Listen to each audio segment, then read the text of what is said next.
मेळघाट वन्यजीव विभाग हा कुठल्या ना कुठल्या कारणाने सतत चर्चेमध्ये आहे। 1 मे रोजी मेळघाट येथे झालेल्या कारागोलाई वन कॅम्प मध्ये झालेले वनभोजन आणि त्यानंतर आता 1 महिन्यापेक्षा जास्त दिवस सिपना वन्यजीव विभागाच्या देखरेखीमध्ये असलेल्या बिबट्याचा सोमवारी पहाटेच्या वेळी मृत्यू झाल्याने टीटीसी व उपवन संरक्षक शिवबाला एस यांच्या कार्यपद्धतीवर प्रश्नचिन्ह निर्माण झालेले आहे। वरिष्ठ अधिकाऱ्यांच्या उपस्थितीत परतवाड्यामध्ये मृत बिबट्यावर अग्निसंस्कार करण्यात आले। मेळघाटच्या सीमेवर असलेल्या खैरी गाव शिवारात 25 एप्रिल रोजी हा बिबट जंगलामध्ये जखमी अवस्थेत सापडला होता। मध्य प्रदेश बनावटीच्या लोखंडी ट्रॅप मध्ये हा बिबट्या अडकलेला होता। हा ट्रॅप शिकाऱ्यांनीच लावल्याचेही उघड झाले होते।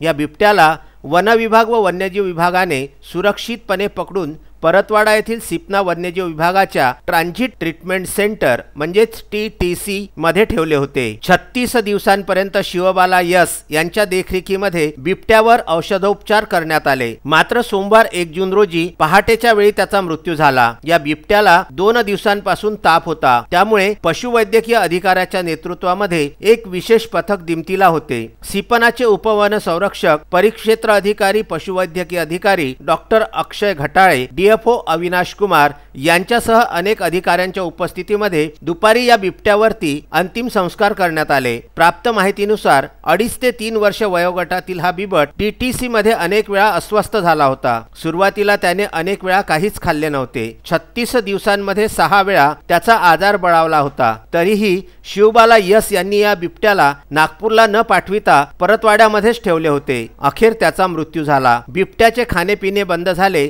तेव्हाच त्याला पुढील उपचारासाठी नागपूरला पाठवायला पाहिजे होते। आता मुख्य आरोपी आत्माराम भोसले या मृत्यूसाठी जबाबदार आहे की सतत 36 दिवस ज्यांच्या देखरेखीमध्ये हा बिबट होता ते जबाबदार आहे, असा प्रश्न नव्याने निर्माण झालेला असून विविध तर्कवितर्कास सुरुवात झाली आहे। सर्वांचे लक्ष कोरोनामुळे असलेल्या लॉकडाऊनमुळे सदर गंभीर विषयाकडे वरिष्ठ कानाडोळा करतील की काय अशी शंका वन्यजीव प्रेमी व्यक्त करीत आहेत। आणि 1 मे रोजी महाराष्ट्र दिनाच्या दिवशी झालेल्या कारागोलाई वन कॅम्प मधील वनभोजनाचे सावट सुद्धा आता विधानसभेमध्ये उमटणार आहेत। त्यामुळे नक्कीच वन विभाग हे वनरक्षक आहेत की वनाचे भक्षक झाले आहेत असा प्रश्न सुद्धा येथे गांभीर्याने उपस्थित होतो आहे। यापूर्वी परतवाडा वन परिक्षेत्रातील 2 हरिण, एका काळविटासह हरिणीच्या पाडसाचा सुद्धा वन्यजीव विभागाच्या देखरेखीत मृत्यू झाल्याची नोंद आहे। पुन्हा वन्यजीव विभाग या बिबट्याच्या मृत्यूने वन्यजीव विभाग हा चर्चेमध्ये आलेला आहे। त्यामुळे वन्यजीव विभागाचे रक्षक हे किती प्रमाणामध्ये आपली जबाबदारी निभवितात हे पुन्हा एकदा सिद्ध झालेले आहे। विदर्भ न्यूज करिता परतवाडा येथून पंकज